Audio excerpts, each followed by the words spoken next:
Good morning बच्चों, मैं अभिषेक मिश्र, PGT chemistry. आज 11th क्लास में ऑर्गेनिक केमिस्ट्री, जिसमें हमारा आज का टॉपिक है इंडक्टिव इफेक्ट क्या होता है, इलेक्ट्रोमेरिक इफेक्ट क्या होता है, रेजोनेंस इफेक्ट और हाइपर कंजुगेशन। ये सारे ऐसे कॉन्सेप्ट हैं जो ऑर्गेनिक केमिस्ट्री को समझने में आपकी बहुत हेल्प करते हैं कि कौन सा कंपाउंड कम रिएक्टिव होगा, कौन सा ज़्यादा रिएक्टिव होगा, किसकी एसिडिटी ज़्यादा है, किसकी एसिडिटी कम है, कौन ज़्यादा बेसिक है, कौन कम बेसिक है। ये समझने के लिए आपको ये चारों कॉन्सेप्ट समझने होंगे। हम बारी बारी से एक एक करके उसका एक्सप्लेनेशन करते हैं। उम्मीद है कि आपको ये वीडियो पसंद आएगा और मैं उम्मीद करूंगा आपसे कि आप इस वीडियो को लाइक करें, शेयर करें, बेल आइकन को दबाएं और सबसे इंपॉर्टेंट कि चैनल को सब्सक्राइब कर लें। अपने फ्रेंड्स को भी फॉरवर्ड कर सकते हैं ताकि वो भी इससे अपना लाभ ले सकें। मोस्ट इंपॉर्टेंट वीडियो है ऑर्गेनिक केमिस्ट्री के बेसिक कॉन्सेप्ट्स के लिए। नंबर 1 है इंडक्टिव इफेक्ट। हम आपसे बारी बारी से बात करेंगे। हम सबसे पहला टॉपिक आपका लेते हैं आज, इंडक्टिव इफेक्ट। सबसे पहले मैं आपको बता दूं इसके बारे में, it is a permanent effect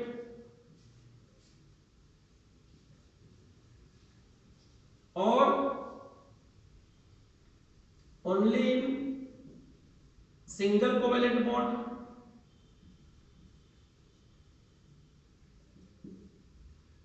और इसमें होता क्या है, displacement of sigma electron pair या सिग्मा बॉन्ड थोड़ा सा डिस्प्लेस होता है, अपनी पोजीशन से हल्का मूव होता है और on the basis of group attached to the carbon chain it is of two types, plus inductive effect, positive inductive effect and negative inductive effect. इसका असर देखिएगा, कार्बन कार्बन कार्बन ये X है। X वो group है जो decide करता है कि इसका असर, X का जो इंडक्टिव इफेक्ट है वो पॉजिटिव होगा या नेगेटिव होगा ऑन कार्बन चेन। ये आप समझिए, अगर X is more electronegative than carbon तो ये इलेक्ट्रॉन पेयर इसकी ओर जाएगा, यहां नेगेटिव चार्ज आएगा, यहां पर उतना ही पॉजिटिव चार्ज आएगा। If X is more electronegative than carbon, the bond pair between carbon and X displace towards X atom, थोड़ा सा डिस्प्लेस हो जाएगा, which results a slightly negative charge on X and same amount of positive charge on carbon atom. अब जब ये electron अपनी ओर खींचेगा तो ये X इस कार्बन से भी इलेक्ट्रॉन खींचेगा, लेकिन थोड़ा कम खींचेगा। हम उसको डबल सिग्मा से दिखा दे रहे हैं, यानी इंडक्टिव इफेक्ट यहाँ पर थोड़ा कम है। और अगर X की बात करें तो इस कार्बन का असर इस X का असर इस कार्बन पर भी होगा, लेकिन उसका अमाउंट बहुत कम होगा। 3 बार डेल्टा लिख दिया।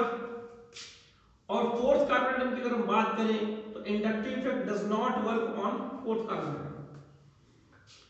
इस पर सबसे ज्यादा होगा, इस पर थोड़ा कम। डिस्टेंस बढ़ने के साथ इंडक्टिव इफेक्ट कम होता चला जाता है और ये नेगेटिव चार्ज को रिप्रेजेंट कर रहा है, इलेक्ट्रॉन विड्रॉ कर रहा है। इसको बोलते हैं माइनस आई इफेक्ट या फिर माइनस इंडक्टिव इफेक्ट।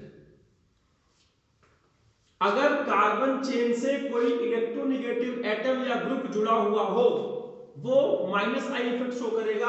हम माइनस आई इफेक्ट की बात कर लें तो सारे हेलोजन होते हैं, उसमें NO2 minus I effect show करता है, CHO करता है, COOH करता है, SO3H करता है। ये सारे माइनस आई इफेक्ट शो करते हैं और इन सब में आप ऑर्डर चेक कर सकते हैं। आपके एनसीईआरटी में एक ऑर्डर है कि कौन ज्यादा इलेक्ट्रॉन को विड्रॉ कर सकता है, कौन ज्यादा माइनस आई इफेक्ट शो करेगा, किसका असर ज्यादा होगा, किसका असर कम होगा। इन सब ग्रुप का मेन काम है कि कार्बन के चेन से इलेक्ट्रॉन को विड्रॉ कर लेना। जब इलेक्ट्रॉन को विड्रॉ कर लेंगे तो इस चेन पर पॉजिटिव चार्ज आएगा और यहाँ पर नेगेटिव चार्ज आएगा। Such kind of inductive effect, such kind of displacement of electron pair, sigma electron pair are said to be minus I effect. इसका असर क्या होता है, माइनस आई इफेक्ट के होने से जो एसिडिटी है किसी कंपाउंड की वो बढ़ जाती है। कैसे बढ़ेगी अभी हम डिस्कस कर लेंगे। ये आईआईटी और नीट का इंपॉर्टेंट क्वेश्चन है, समझिएगा कि माइनस आई इफेक्ट के आने से एसिडिटी बढ़ जाती है। हम डिस्कशन कर लेंगे। और अगर ये electron pair is less electronegative than carbon, तो क्या होगा, इलेक्ट्रॉन पेयर इसकी तरफ जाएगा, यहाँ पॉजिटिव चार्ज आएगा, यहाँ नेगेटिव आएगा, यहाँ नेगेटिव कम आएगा, यहाँ नेगेटिव और कम आएगा, इस पर कोई असर नहीं होगा, चौथे कार्बन पर असर नहीं करता है। ये आप समझिए। तो ये जो है plus charge on x atom represent किए प्लस आई इफेक्ट है। कौन सा इफेक्ट है? Plus I effect. और प्लस आई इफेक्ट वाले ग्रुप कौन कौन से हैं? OH है, CH3 है, OCH3 है। जितने भी सिंगल बॉन्ड वाले ग्रुप हैं वो लगभग प्लस आई इफेक्ट शो करते हैं। और प्लस आई इफेक्ट के होने से जो एसिडिटी है वो आपकी कम हो जाती है।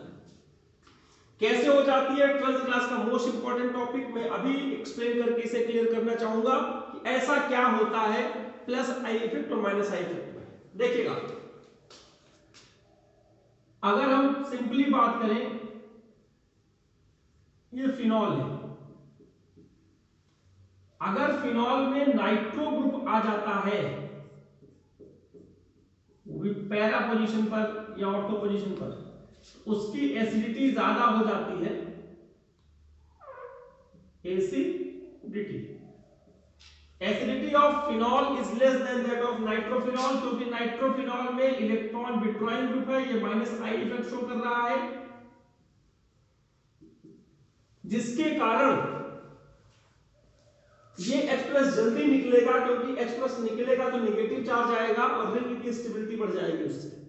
तो minus I effect due to NO2 stabilises the phenoxide ion which is formed after the removal of H+ ion. तो इसमें से H+ आयन जल्दी निकलेगा। और अगर हम यहां की बात करें कि इलेक्ट्रॉन विड्रॉइंग ग्रुप लगा हो, डोनेटिंग ग्रुप लगा हुआ हो या प्लस आई इफेक्ट वाला ग्रुप लगा हुआ हो, तो इलेक्ट्रॉन देगा, इसकी एसिडिटी कम हो जाएगी। क्यों? क्योंकि ये इलेक्ट्रॉन जब देगा किस ऑक्सीजन पर नेगेटिव चार्ज आएगा, नेगेटिव चार्ज के आने से उसकी रिएक्टिविटी बढ़ेगी, डिलोकलाइजेशन नहीं होगा, रेजोनेंस नहीं होगा, इसकी स्टेबिलिटी एसिडिटी कम हो जाएगी। यानी प्लस आई इफेक्ट के आने से एसिडिटी एक तरीके से बढ़ रही है, माइनस आई इफेक्ट के आने से कम हो रही है। इसको जरा मैं दूसरे तरीके से आपको दिखा दूं। CH3COOH, इसमें से जब हम H+ आयन निकालते हैं तो CH3 C double bond OO-, ये रेजोनेंस स्टेबलाइज्ड है। रेजोनेंस आप जानते हैं, केमिकल बॉन्ड में पढ़ा हुआ है, रेजोनेंस स्टेबलाइज्ड है। लेकिन अगर इसी में फ्लोरीन लग जाए, यानी फ्लोरोएसिटिक एसिड की अगर हम बात करें, फ्लोरीन लग जाए तो फ्लोरीन लगेगा CH2 C double bond OO-। अब आप समझिएगा, ये फ्लोरीन इसको ज्यादा स्टेबलाइज करेगा, मोर स्टेबल। क्यों? क्योंकि फ्लोरीन इस इलेक्ट्रॉन को अपनी ओर विड्रॉ करेगा, तो इलेक्ट्रॉन का डिस्प्लेसमेंट बढ़ेगा, डिलोकलाइजेशन ज्यादा बढ़ेगा, इसकी स्टेबिलिटी ज्यादा होगी। ये ज्यादा स्टेबल है, यानी जल्दी H+ निकालेगा, तो फ्लोरीन के आने से एसिडिटी बढ़ गई। सिंपली समझा दें, HCOOH ज्यादा एसिडिक होगा, CH3COOH, क्योंकि CH3 के आने से इलेक्ट्रॉन डोनेटिंग कैपेसिटी बढ़ गई तो एसिडिटी कम हो गई।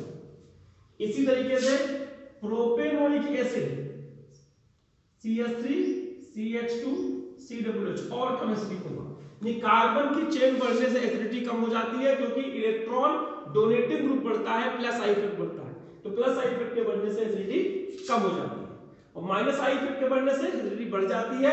ये हमने आपको यहां समझा दिया कि माइनस आई इफेक्ट ये शो कर रहा है। ये सब 12th क्लास में बहुत इंपॉर्टेंट है, तो आप समझिएगा। अब ये इंडक्टिव इफेक्ट की पूरी कहानी हो गई। ध्यान रखिएगा कि इंडक्टिव इफेक्ट जो होता है वो परमानेंट होता है, ये कंपाउंड में हमेशा रहेगा, चाहे उस पर कोई स्पीशीज अटैक कर रही हो चाहे ना कर रही हो। कुछ इफेक्ट ऐसे होते हैं जो केवल तब वर्क करते हैं जब कोई स्पीशीज अटैक करने वाली हो, और अगर नहीं करने वाली होती तो उसका असर नहीं होता। तो ये थी आपकी इंडक्टिव इफेक्ट की कहानी। उम्मीद है कि आपको समझ में आई होगी। मैं एक बात आपको बताता हुआ चलूं, CH3 CH2O-, CH3 CH2O-, बस यहां पर एक H हटा के यहां पे NO2 लगा दिया गया। तो ये NO2 इलेक्ट्रॉन विड्रॉइंग ग्रुप है। इससे क्या होगा कि ये नेगेटिव चार्ज स्टेबलाइज होगा, डिलोकलाइज होगा, तो this one is more stable, ये लेस स्टेबल। तो समझिएगा मैं क्या कह रहा हूं। तो जो इलेक्ट्रॉन विथड्रॉइंग ग्रुप होता है या फिर -I इफेक्ट होता है, समझिए इसके बारे में मोस्ट इंपॉर्टेंट बात कि ये नेगेटिव चार्ज को स्टेबलाइज करता है, stabilizes negative charge and destabilizes positive charge. ये पॉजिटिव चार्ज को डिस्टेबलाइज करेगा। कैसे? सपोज करिए कि यहां पर आपका CH3 CH2 प्लस है, अब यहां पे आ गया CH2 NO2 CH2 प्लस। अब ये फिर से इलेक्ट्रॉन खींचेगा अपनी ओर, ये प्लस चार्ज यहीं रह जाएगा, इसकी एफिशिएंसी बढ़ेगी तो ये लेस स्टेबल होगा और ये ज्यादा स्टेबल होगा in comparison to this one. तो ये आपको समझना है कि इलेक्ट्रॉन विथड्रॉइंग ग्रुप क्या करते हैं, नेगेटिव चार्ज को स्टेबलाइज करते हैं, पॉजिटिव चार्ज को डिस्टेबलाइज करते हैं। और इलेक्ट्रॉन डोनेटिंग ग्रुप जिसको हम बोलते हैं +I इफेक्ट, ये क्या करेगा? Stabilizes positive charge and destabilizes negative charge. ये आपके एनसीईआरटी में क्वेश्चन या एक्सरसाइज में, लेकिन ये पूरी ऑर्गेनिक केमिस्ट्री में आपको काम आएगा। जैसे अब आप समझिए CH3, अगर हम 3 डिग्री कार्बोनियम आयन की बात करें तो इसकी स्टेबिलिटी ज्यादा होगी क्योंकि इलेक्ट्रॉन डोनेटिंग ग्रुप ये तीनों है और ये पॉजिटिव चार्ज को स्टेबलाइज कर रहे हैं। और अगर 2 डिग्री की बात करें इसकी स्टेबिलिटी थोड़ी कम हो जाएगी, 1 डिग्री की बात करें स्टेबिलिटी और कम हो गई। ये स्टेबिलिटी का कॉन्सेप्ट है, उम्मीद है कि आपको समझ में आया होगा। ये IIT में नीट में ज्यादा इंपॉर्टेंट है। बात नहीं समझ में आई तो वीडियो को फिर से बैक करके फिर से प्ले करके देखिए कि what is the role of electron withdrawing group और -I इफेक्ट और इलेक्ट्रॉन डोनेटिंग ग्रुप और +I effect on the stability of positive and negative charge, specially in case of organic chemistry, organic compounds. अब हम बात करते हैं जो अगला इफेक्ट हमारा है इलेक्ट्रोमेरिक इफेक्ट। इलेक्ट्रोमेरिक इफेक्ट की खास बात बता दूं मैं आपको कि ये परमानेंट इफेक्ट नहीं होता, ये टेम्परेरी इफेक्ट होता है। मतलब गेस्ट आएंगे तो हम उसके लिए स्पेशल तैयारी करेंगे कि आज हम खाने में कुछ और बना लेंगे, रोज वाला खाना नहीं बनाएंगे। तो वो वाली सिचुएशन है कि कोई अटैक करेगा तो ये वर्क करेगा और अटैक कोई नहीं कर रहा तो वर्क नहीं करेगा। It is a purely temporary effect. हम इलेक्ट्रोमेरिक इफेक्ट की बात कर रहे हैं, इट इज टेम्पोरेरी इफेक्ट। इसमें क्या होता है भाई, डबल बॉन्ड और ट्रिपल बॉन्ड में अप्लाई होता है और इसमें क्या होता है, डीलोकलाइजेशन ऑफ पाई इलेक्ट्रॉन। पूरा पाई बॉन्ड मूव कर जाता है। कैसे मूव करेगा वो भी आप देखिए। इसके भी 2 कैटेगरी है, पॉजिटिव इलेक्ट्रोमेरिक इफेक्ट।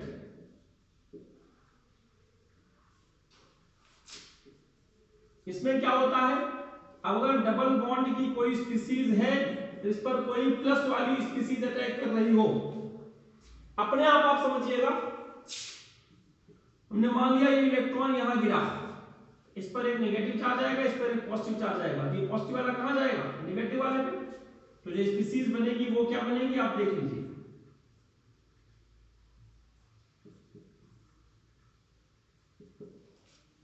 ये पॉजिटिव चार्ज की स्पीसीज बनेगी क्योंकि पॉजिटिव वाले ने अटैक किया, ये पॉजिटिव वाला नेगेटिव वाले के पास जाएगा, अल्टरनेटिवली एक पॉजिटिव चार्ज जनरेट हो जाएगा। तो जब कोई पॉजिटिवली चार्ज स्पीसीज अटैक करती है डबल बॉन्ड वाले सिस्टम पर, जरूरी नहीं है कि वो एल्कीन ही हो, डबल बॉन्ड वाला सिस्टम कोई भी हो सकता है।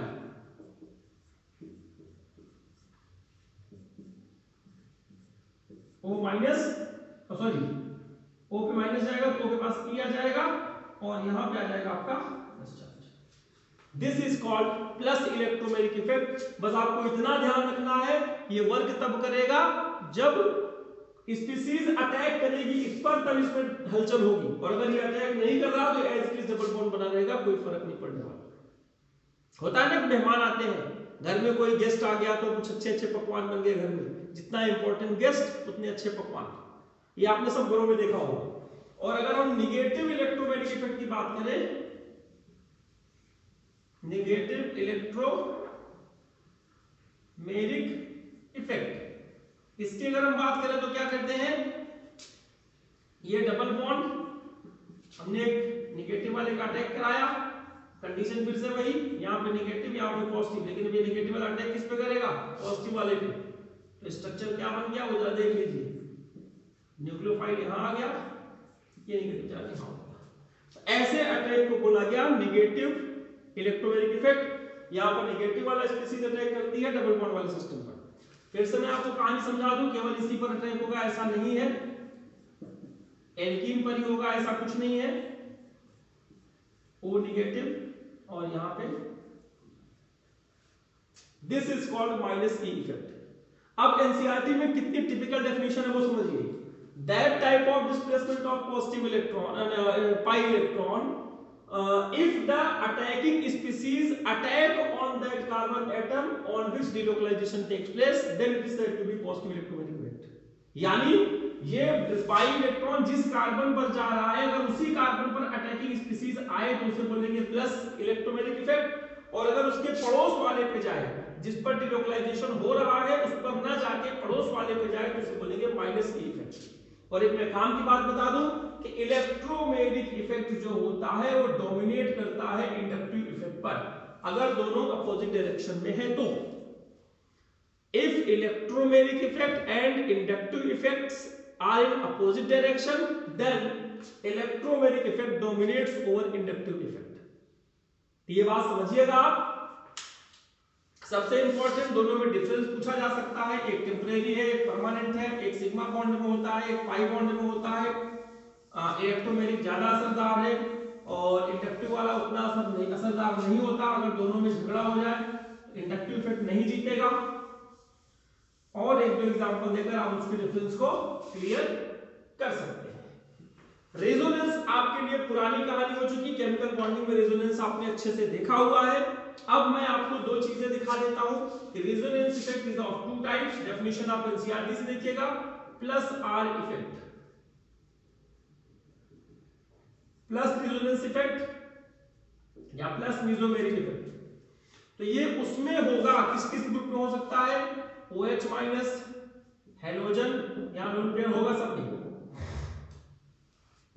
CH3, OCH3,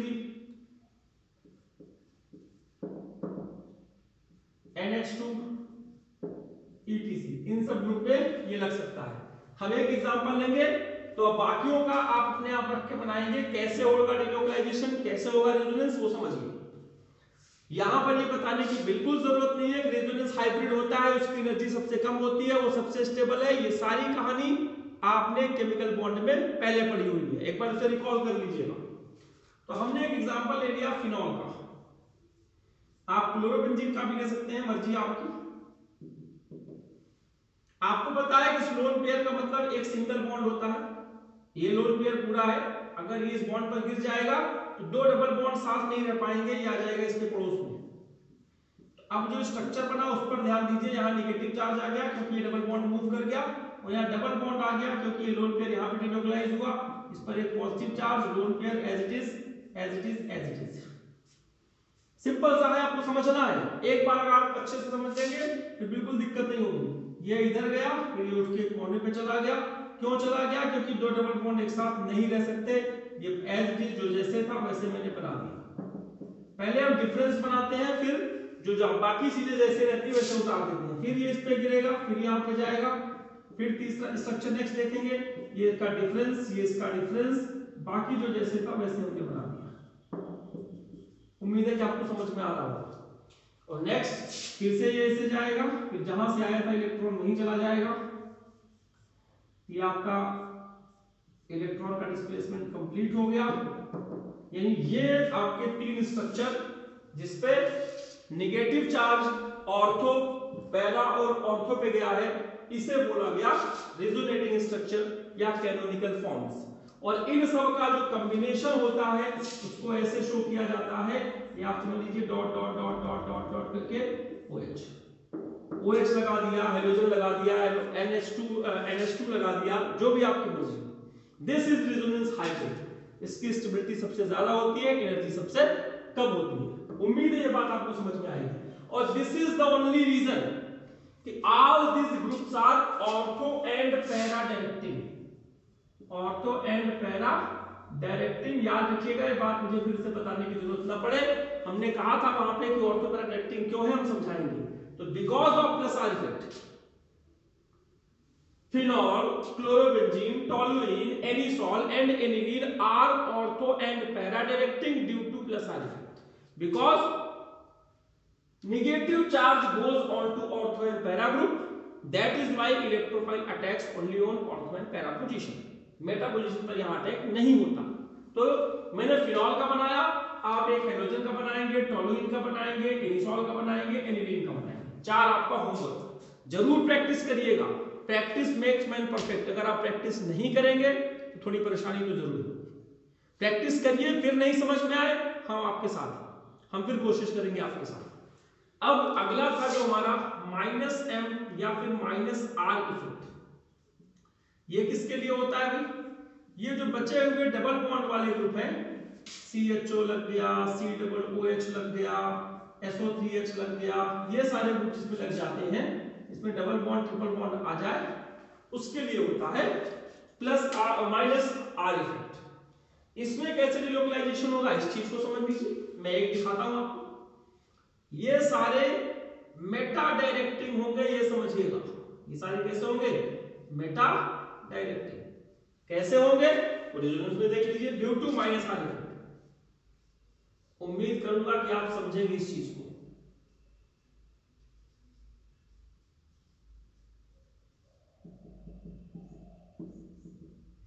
ये डबल बॉन्ड, इस डबल बॉन्ड को चेक कीजिए। ऑक्सीजन और नाइट्रोजन में इलेक्ट्रोनेगेटिविटी नाइट्रोजन की नहीं ऑक्सीजन की ज्यादा होगी, तो ये इधर गिरेगा, इस पर पॉजिटिव चार्ज आएगा, उसको न्यूट्रल करने के लिए बॉन्ड यहां गिरेगा, तो जो पॉजिटिव चार्ज नाइट्रोजन पे आना चाहिए था वो ऑर्थो पे चला जाएगा।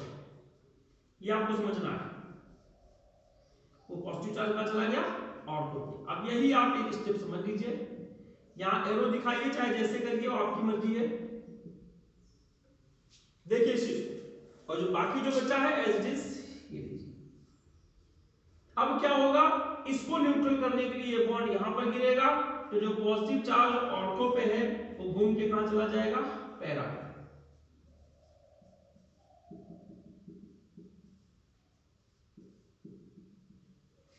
अब फिर से ये बॉन्ड गिरेगा, यहां पर एक ही इलेक्ट्रॉन होता है, एक ही एरो दिखाते हैं, एक एरो से ही काम चल जाता है। तो प्लस चार्ज आपका यहां आ जाएगा, बॉन्ड यहां आ जाएगा,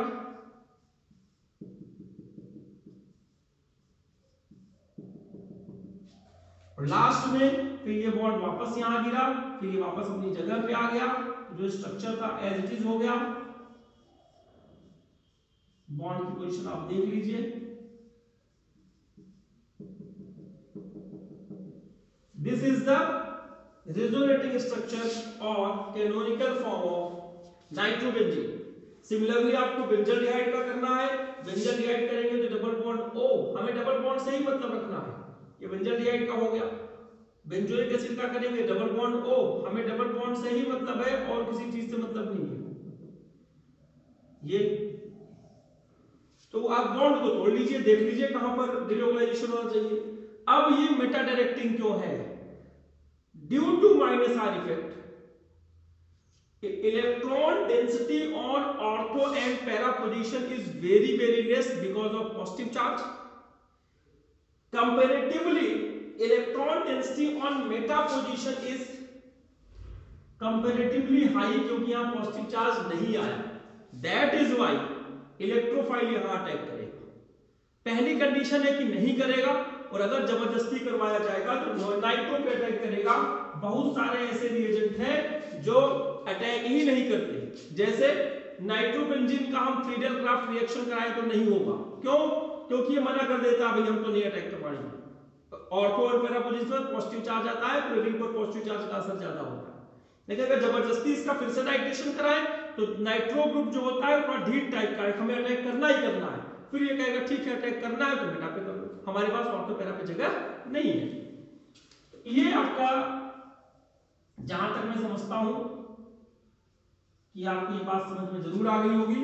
इन दोनों रेजोनेंस की बता के आप प्रैक्टिस बहुत करिएगा, जितनी ज्यादा प्रैक्टिस करेंगे।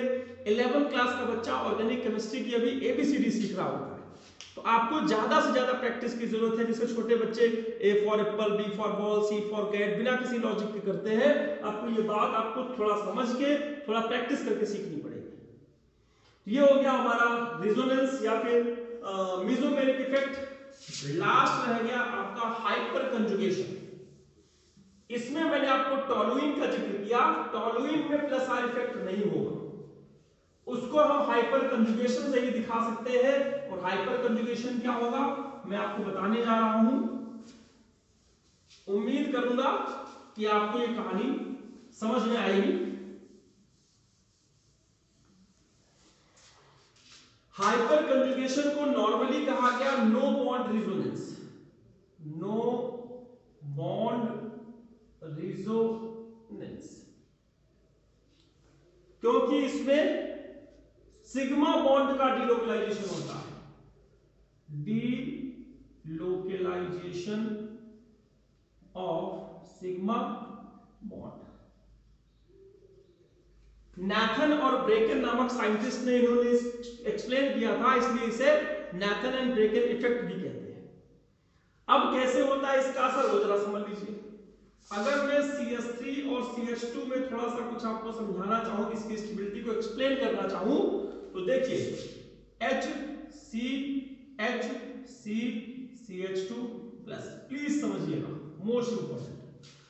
ये बॉन्ड टूटता है इसके ऊपर H double bond CH2 plus charge और यहां पे H। ये समझिए, ये प्लस चार्ज इस कार्बन के पास है या फिर इस हाइड्रोजन के पास है, इसने अपना H प्लस। अब लोग कहते हैं कि ये बॉन्ड ही नहीं है तो यहां है क्यों, तो यहां पर पॉजिटिव चार्ज है, यहां पाई इलेक्ट्रॉन का अट्रैक्शन है, इस अट्रैक्शन के चक्कर में स्टेबल होता है। अब ये भी तो पॉसिबिलिटी है कि ये बॉन्ड न गिरा हो, ये वाला बॉन्ड गिरा हो, कुछ भी हो सकता है, कौन जानता है कौन सा बॉन्ड गिरा। तो जितना ज्यादा बॉन्ड गिरेगा उतनी ज्यादा स्टेबिलिटी होगी। ये आप उम्मीद करूंगा मैं कि आप समझ रहे होंगे। तो more the number of CH bond, more is the stability, more is the hyperconjugating structure, or greater the stability of carbocation. That is why कि 3 डिग्री कार्बोकेटायन में 9 CH बॉन्ड होते हैं ज्यादा स्टेबल, और 2 डिग्री के कार्बोकेटायन में 6 CH bond है कम stable, इसकी स्टेबिलिटी और कम, और 1 डिग्री का तो मैंने आपको बना के दिखाई दिया। तो because of hyperconjugation 3 degree carbonyl ion is more stable than 2 degree and 2 degree is more stable than 1 degree.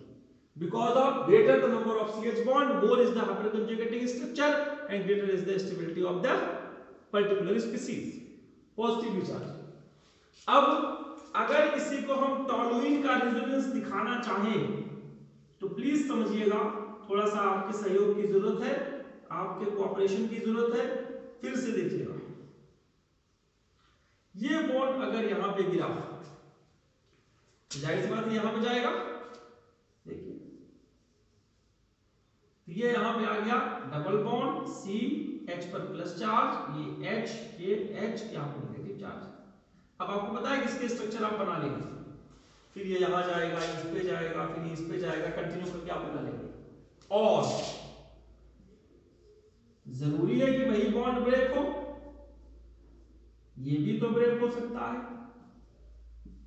ये नेगेटिव चार्ज, ये अगला स्ट्रक्चर इसका 3, और ये भी पॉसिबिलिटी है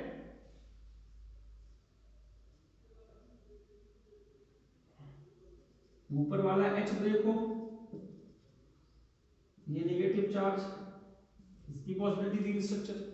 अब आपको लगता है ऐसे ऐसे क्यों खींच दिया, तो भाई इसको बनाओगे तो अगला बीच वाला स्ट्रक्चर आएगा, यहाँ नेगेटिव चार्ज आएगा, फिर ऊपर डिलोकलाइज होगा, फिर वहां पे जाएगा। तो यही दो स्ट्रक्चर इसमें आगे और बनेंगे, इसमें 2 और बनेंगे, इसमें 2 और बनेंगे। तो फाइनली हमारा क्या समझ में आया कि जो टॉलुइन है वो इलेक्ट्रॉन डोनेटिव ग्रुप है और पूरे रिंग पर नेगेटिव चार्ज ले आता है। तो because of hyperconjugation no bond resonance, ये आपको समझना पड़ेगा। इसका ऑर्बिटल p ऑर्बिटल खाली होता है जिसमें इस इलेक्ट्रॉन की ओवरलैपिंग होती है। ये डायग्राम आप एनसीईआरटी से देख सकते हैं। तो hyper conjugation is the phenomenon in which resonance in those compounds which does not have lone pair can be explained with the help of hyperconjugation. कैसे? बॉन्ड ही डिलोकलाइज हो जा रहा है नो बॉन्ड रेजोनेंस के माध्यम से। तो हम कैलकुलेट हम दिखा सकते हैं। इसी तरह हम एक बना सकते हैं, प्रोपीन है, इसकी स्टेबिलिटी दिखा सकते हैं। मैं चाहूंगा कि इसका रेजोनेंस हाइपरकंजूगेशन थ्रू आप करिए और होमवर्क में करिए। यहां पर ऑर्गेनिक केमिस्ट्री कंप्लीट हो जाती है, कॉन्सेप्ट आपके सारे कंप्लीट हो जाते हैं। इस लेसन में शुरू से मैं बताता हूं, हमने open structure, condense formula, bond line formula, इन सब के IUPAC name, sigma bond count करना, पाई बॉन्ड काउंट करना, सबका हाइब्रिडाइजेशन फाइंड आउट करना, सब समझाया। कितने फंक्शनल ग्रुप हैं, कितने एल्काइल ग्रुप हैं, उनको एक्सप्लेन किया। और सारे फंक्शनल ग्रुप में डिफरेंट एग्जांपल लेके हमने आईयूपीएसी नेम आपको समझाया। Alkane, alkene, alkyne, alcohol, aldehyde, ketone, carboxylic acid, sulphonic acid, nitrile, amine, ether, ester, anhydride, इन सबको एक्सप्लेन किया। और उसके बाद साइक्लोएल्केन, साइक्लोएल्कीन, उसमें हमने नाम का आईयूपीएसी नेम लिखना सिखाया कि अभिषेक होगा तो आईयूपीएसी नेम क्या होगा, प्रिंसिपल साहब का नाम होगा एस त्यागराजन तो उसमें आईयूपीएसी नेम क्या होगा, डी के प्रसाद उसका आईयूपीएसी नेम क्या होगा, पूजा उसका आईयूपीएसी नेम क्या होगा। और मैंने होमवर्क भी दिया था कि आप लोग अपने अपने नाम का आईयूपीएसी नेम लिखें। इसके बाद मैंने क्या समझाया, इसमें डिफरेंट कॉन्सेप्ट, बॉन्ड का फिजन कैसे होता है, होमोलिटिक फिजन क्या है, हेटेरोलिटिक फिजन क्या है, फिर फ्री रेडिकल क्या है, और कार्बोनियम आयन क्या है, कार्बन आयन क्या है, इलेक्ट्रोफाइल क्या होता है, न्यूक्लियोफाइल क्या होता है, कितने तरह की रिएक्शंस होती है ऑर्गेनिक केमिस्ट्री में, जिसमें हमने एडिशन रिएक्शन पढ़ा, एलिमिनेशन पढ़ा, सब्स्टिट्यूशन पढ़ा और रीअरेंजमेंट पढ़ा। और आज की क्लास में हमने डिस्कस किया कौन कौन से कॉन्सेप्ट हैं इसमें वर्क करते हैं। कौन कौन से concept, minus inductive effect, electromagnetic effect, resonance effect और हाइपरकंजूगेशन। इसके बाद का जो टॉपिक है वो ओमिटेड है, इस बार नहीं आएगा एग्जाम में। तो आपसे पूरी उम्मीद है कि इस लेसन को, इस वीडियो को देखकर, बार बार देखकर, जो कि आपको डेफिनेटली पसंद आएगा अगर आप मन लगा के देखेंगे, अपना एक प्रॉपर नोट्स बनाइए और समझिए ऑर्गेनिक केमिस्ट्री क्या होती है। मैं तो चाहूंगा कि इसको आप ज्यादा से ज्यादा फॉरवर्ड कीजिए, ज्यादा से ज्यादा लोग देखें और समझें कि ऑर्गेनिक केमिस्ट्री इतनी मुश्किल नहीं है जितनी लोग समझते हैं। हाँ, थोड़ा सा आपको अपना इन्वॉल्वमेंट देना पड़ेगा। किसी बच्चे को बात नहीं समझ में आती, जब स्कूल खुलेगा आमने सामने बैठ के इसको क्लियर कर देंगे। तो अगली क्लास से हम हाइड्रोकार्बन की शुरुआत करेंगे, जो कि नेक्स्ट चैप्टर है हमारा ऑर्गेनिक केमिस्ट्री का। और लास्ट में बस यही कहूंगा कि अपने आप को कोरोना से सुरक्षित रखिए, स्कूल खुलने वाले हैं, प्रिकॉशन बहुत जरूरी है, सोशल डिस्टेंसिंग का पालन कीजिए, मास्क का प्रयोग कीजिए और जितना भी हो सके ऑनलाइन टीचिंग के माध्यम से अपने आप को एनरिच करते रहिए। तो आज की क्लास में बस इतना ही, धन्यवाद।